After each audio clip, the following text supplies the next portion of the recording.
And it is a time such as this, in which demanding what should be considered the most basic tenets of human dignity, that is considered a radical and outlandish act.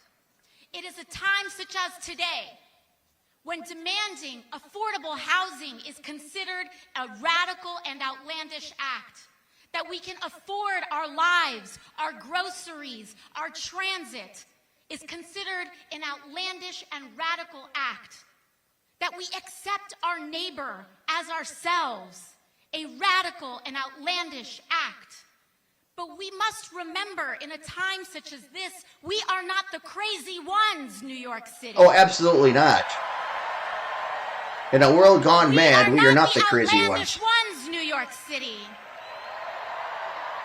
They want us to think we are crazy. We are sane.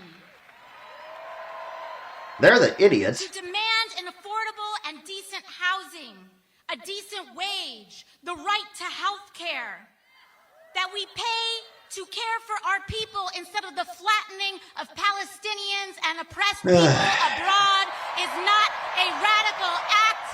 It is basic and core humanity.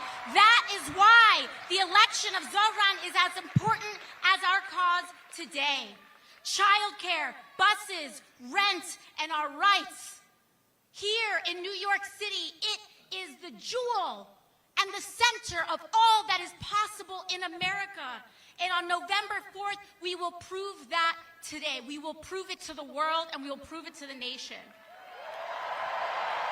And we will send a loud message to President Donald Trump that his authoritarianism is no good here.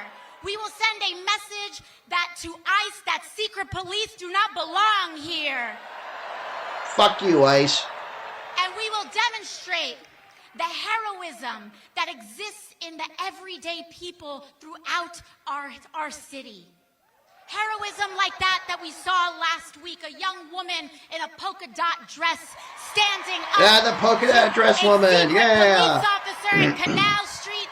She is New York City. The young man in a white helmet jumping off his bicycle saying, "Not in my neighborhood." That is New York City.